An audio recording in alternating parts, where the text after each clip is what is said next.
Hello दोस्तों, नमस्कार। तो हमारा चैनल कैलाश फिटर फैब्रिकेटर में आपका स्वागत है। जैसे लिखा हुआ है यहाँ पर अगर 27 लिखा हुआ है और यहाँ पे 920 कोण अगर लिखा हुआ है तो बाकी हम लोग का आधार और लंब और ये वाला जोड़ होगा कैसे निकालेंगे। तो अगर वीडियो अच्छा लगेगा तो वीडियो को एक प्यारा सा लाइक कर दीजिएगा और इस चैनल पे पहली बार है तो चैनल को सब्सक्राइब करके और बेल आइकन को प्रेस कर लीजिएगा। तो चलिए ये वीडियो को स्टार्ट करते हैं। तो देखिए, सबसे पहले जो होता है इसको क्या बोलते हैं, इसको हम लोग आधार बोलते हैं और इसको लंब बोलते हैं और इसको कोण बोलते हैं। तो देखिए, सबसे पहले इसका जो फार्मूला होता है जैसे कि साइन कॉस और टेन। तो सबसे पहले चलिए इसको लिख लेते हैं। तो देखिए, सबसे पहले क्या होता है, चलिए यहाँ पे हम लिख लेते हैं कोण करके, यानी कि कोण हो गया हम लोग का और ये वाला आधार हो गया, और ये हम लोग का लंब हो गया, ये लंब हो गया हम लोग का। तो इसको सबसे पहले जैसे हम लोग का जो फार्मूला होता है, तो फार्मूला क्या होता है, जैसे यहाँ पर पी परपेंडिकुलर्स, यानी कि जो हम लोग का लंब होता है, जो लंब होता है इसको परपेंडिकुलर्स बोला जाता है। चलिए यहाँ पे हम लोग पी लिख लेते हैं। और जो आधार होता है, आधार को हम बेस बोलते हैं, तो चलिए यहाँ पे हम बी लिख लेते हैं। और जो कोण होता है, कोण को हम लोग हाइपरटेंशन बोलते हैं, तो इसको हम लोग चलिए एच लिख लेते हैं। तो देखिए, जैसे कि हम लोग का आधार हो गया, आधार को हम लोग बी यानी बेस हो गया, जैसे यहाँ पर लिखा हुआ है। चलिए यहाँ पर भी लिख देते हैं, चलिए यहाँ पर लिख लेते हैं, यानी कि बेस हम लोग का जो हो गया आधार हो गया। चलिए आधार हो गया और हाइपरटेनस यानी कि हम लोग का कोण हो गया और परपेंडिकुलर्स यानी कि ये लंब हो गया। तो ऐसा करके अब इसके बाद से जो फार्मूला होता है साइन कॉस और टेन का फार्मूला लगा के ये हम लोग बाकी ये आधार को और लंब को निकालेंगे। तो इसका देखिए फार्मूला होता क्या है।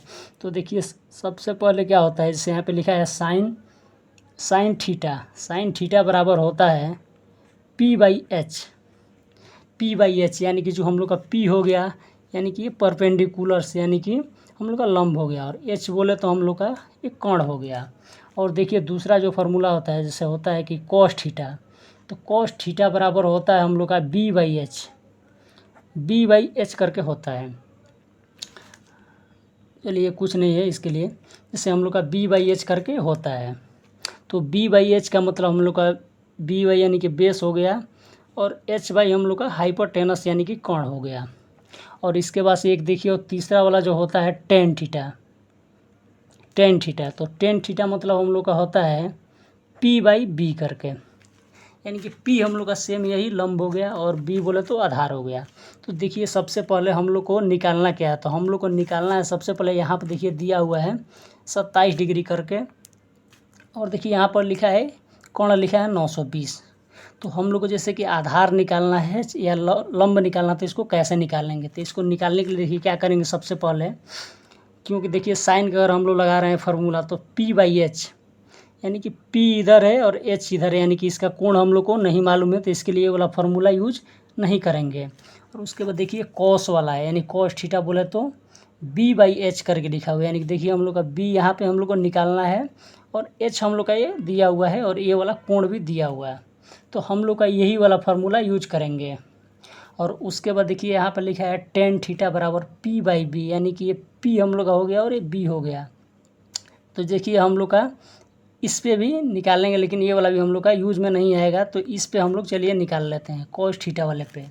तो देखिए सबसे पहले कॉस थीटा वाला पे क्या करेंगे, तो देखिए हम लोग जो फार्मूला चलिए यहाँ पे हम लिख लेते हैं। जैसे हम यहाँ पर लिख लेते हैं कॉस थीटा बराबर जो हम लोग का हो गया यहाँ पे B/H करके लिखा हुआ है।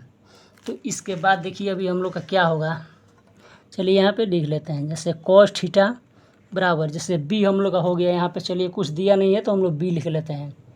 और देखिए नीचे यहाँ पे B लिख लिए, और नीचे देखिए यहाँ पे लिखा हुआ है H बोले तो जो हम लोग बोले थे यहाँ पे हाइपरटेनस करके, हाइपरटेनस यानी कि हम लोग का एक कोण जो हो गया इसको H था, तो यानी कितना लिखा हुआ था 920।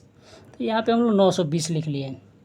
920 लिखने के बाद से देखिए इसको आगे जब हम लोग बढ़ेंगे, तो देखिए अब इसको हम लोग क्या करेंगे, सबसे पहले जैसे यहाँ पे हम लोग का लिखा है कॉस, तो कॉस हम लोग का थीटा में कितना है 27 करके दिया हुआ है।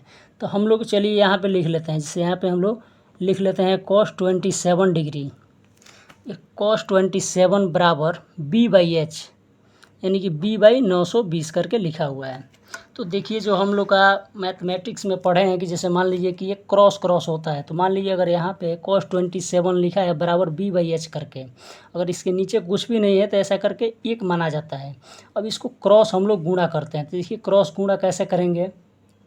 तो क्रॉस गुणा करने के देखिए अभी हम लोग का ये b हो गया, तो यहाँ पर हम लोग का b हो जाएगा, b बराबर हो जाएगा ये cos 27, तो यहाँ पर हम लोग लिख लेंगे cos 27 और इंटू 920 करके हो जाएगा। तो देखिए जब हम लोग क्रॉस गुणा कर रहे हैं तो ये 20 से 1 को गुणा करेंगे और cos 27 को 920 से गुणा करेंगे। तो चलिए हम लोग देख लेते हैं कि कितना आ रहा है। तो सबसे पहले देख लेंगे कि cos 27 का मान कितना होता है। तो चलिए आइए यहाँ पे लिख लेते हैं b बराबर यानी cos 27 का मान। तो देखिए सबसे पहले कैलकुलेटर में देखना पड़ता है, जैसे कि यहाँ पर लिख लिए और cos और यहाँ पे 27 करके 27 हो गया। तो इसका देखिए जो मान हम लोग का होता है ये cos 27 का मान तो हो रहा है, जैसे यहाँ पर लिखा है 0.89 ऐसा करके लिखा हुआ है। तो चलिए इसको हम लोग यहाँ पे लिख लेते हैं। देखिए यहाँ पर लिखा है 0.89 और 1, चलिए यहाँ पे लिख लेते हैं 0.89 1 0 0 और 65 और 24। देखिए यहाँ पे लिखा हुआ था। अब देखिए इसको हम लोग डायरेक्ट इसको गुणा कर लेंगे, गुणा इंटू कर लेंगे 920 से, 920 से इसको इंटू कर लेंगे। तो देखिए हम लोग का जो आंसर आ रहा है 819.7 करके आ रहा है। देखिए हम लोग का जो अभी b बराबर हो गया, b बराबर हम लोग का हो गया 819.7 करके, ये हम लोग का b का मान निकल गया। तो इसको चलिए एक बार हम आपको फिर से दिखा देते हैं, जैसे कि हम लोग जो फार्मूला डाले थे कि जैसे b बराबर हम लोग का था cos 27। चलिए इसमें हम फुल डाल लेते हैं, जैसे कि यहाँ पे लिखा हुआ था cos 27 करके, तो cos 27 यहाँ पे डाल लेते हैं और इसको कोष्ट को बंद कर लेते हैं और इंटू कर देते हैं 920 से। तो 920 से जब गुणा करेंगे तो देखिए हम लोग का 819.7 करके आंसर आ रहा है। यानी कि हम लोग का जो आधार हो गया, यहाँ पर हम लोग का जो आधार निकल गया, इसका जो रहेगा 819.7 करके रहेगा। और देखिए इसका जो भाई हम लोग का ये वाला जो कोण हो गया, ये कोण को भी हम लोग को मालूम चल जाएगा, क्योंकि ये हम लोग देखिए समकोण होता है, क्योंकि एक त्रिभुज में तीनों कोण जो होता है वो मिला के 180 डिग्री होता है, 180 डिग्री होता है। तो जैसे मान लीजिए हम लोग का जो 27 डिग्री हो गया और ये 90 डिग्री हो गया, क्योंकि यहाँ पे समकोण त्रिभुज का रहता है, तो इसके लिए 27 को और 90 को हम लोग प्लस करेंगे। तो देखिए सबसे पहले हम लोग क्या करेंगे, तो देखिए यहाँ पे लिख लिए हम 27 और प्लस 90 करके लिख लिए। तो इसके बाद देखिए हम लोग आंसर कितना रहा है 117 करके आ रहा है। इसको माइनस हम लोग कर देंगे 180 से, क्योंकि जब 180 से माइनस करेंगे 63, यानी कि ये जो हम लोग का इधर वाला कोण रहेगा ये 63 डिग्री का हो जाएगा। इसका जो होगा ये 90 डिग्री का रहेगा और ये 27 डिग्री और ये 63 डिग्री हो जाएगा। दोस्तों हम लोग का जो आधार हो गया ये निकल गया। अब आधार निकलने के बाद हम लोग का लंब निकालना है, यानी कि ये जैसे लिखा हुआ है लंब, यानी कि हम लोग का कितना है। तो इसको निकालने के लिए देखिए हम लोग फार्मूला कौन सा लगाएंगे। तो देखिए जो हम लोग का फार्मूला लिखा हुआ था यहाँ पर tan लिखा हुआ था, tan थीटा बराबर और p/b करके लिखा हुआ था, यानी कि p/b करके लिखा हुआ था। इसको हम लोग कैसे करेंगे इसको भी देख लेते हैं। तो इसको देखिए सबसे पहले क्या करते हैं, जैसे कि यहाँ पे लिख लेते हैं। चलिए यहाँ पे चलिए लिख लेते हैं, यहाँ पे tan थीटा बराबर और लिखा हुआ है p/b करके लिख लेते हैं।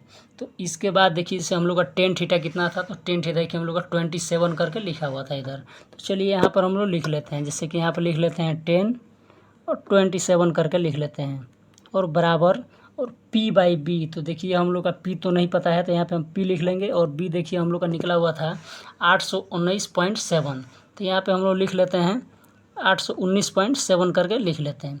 अब देखिए जैसे हम लोग पहले भी निकाले थे कि जैसे इसके नीचे कुछ नहीं है तो इसको मान लेते हैं 1 करके है, जैसे कि हम लोग गणित में इसको निकालते हैं। और देखिए यहाँ पर जैसे नीचे आएंगे तो यहाँ पर हो जाएगा हम लोग का p, जब क्रॉस गुणा करेंगे तो, और ये 10 27 और इसको हम लोग मल्टीप्लाई करेंगे। तो देखिए जो होता है 10 और 27 डिग्री और इंटू 819.7 करके इसको हम लोग गुणा करेंगे। तो देखिए हम लोग का p का मान कितना निकलेगा। तो सबसे पहले हम लोग देख लेते हैं कि 1027 डिग्री का मान क्या होता है। तो देखिए सबसे पहले हम लोग का होता है 1027 डिग्री, यानी 1027 डिग्री का मान कितना हो रहा है। देखिए हम लोग का 1027 डिग्री का मान हो रहा है 0.50 करके ये आ रहा है इतना। तो इसको हम लोग इंटू कर लेंगे डायरेक्ट, जो हम लोग का निकला होता है 819 पॉइंट, इसे यहाँ पे लिखा हुआ था 819.7 को। तो देखिए हम लोग कितना आ रहा है 417.65 करके आंसर आ रहा है। यानी कि जब हम लोग इसको गुणा करेंगे तो यहाँ पे हम लोग आ जाएगा 417.6 करके आंसर हम लोग का आ जाएगा। यानी कि जो हम लोग का लंब हो जाएगा वो 417 हो जाएगा P बराबर। तो चलिए इसको ऐसे भी हम लोग डायरेक्ट हम लिख के भी दिखाते हैं। जैसे कि हम लोग का इसमें देखिए फॉर्मूला है 1027 डिग्री। तो चलिए इसमें हम डायरेक्ट डाल लेते हैं। जैसे यहाँ पे डाल लिए 10 और इसे ब्रैकेट में डाल दिए 27 और पोस्ट को बंद कर दिए और इंटू कर दिए। जैसे हम लोग का निकला हुआ था कितना यहाँ पे 819.7 करके। तो यहाँ पे हम 819.7 करके डाल लेते हैं। तो देखिए हम लोग का जो आंसर आ रहा है 417.65 करके ये आंसर आ रहा है। तो देखिए हम यहाँ पे लिख लिए 417.6 करके लिख लिए। तो ऐसा करके जो हम लोग का P हो जाएगा यानी परपेंडिकुलर, तो परपेंडिकुलर यानी हम लोग का हो जाएगा ये 417.6 करके। तो चलिए यहाँ पे हम लिख लेते हैं 415.6 करके ये हम लोग का लंब हो गया। तो आई होप ऐसा करके कोई भी अगर डिग्री हो तो उसको हम लोग निकाल सकते हैं। तो आप लोग देखिए समझ गए, आधार निकालने के लिए समझ गए, लंब निकालने के समझ गए नहीं, परपेंडिकुलर और बेस और ये हाइपरटेनस करके।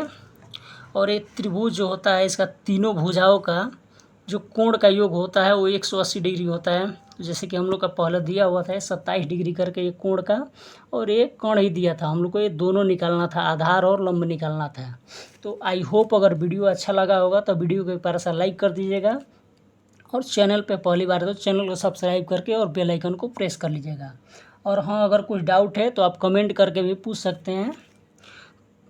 तो चलिए मिलते हैं तब तक नेक्स्ट वीडियो में, तब तक के लिए धन्यवाद।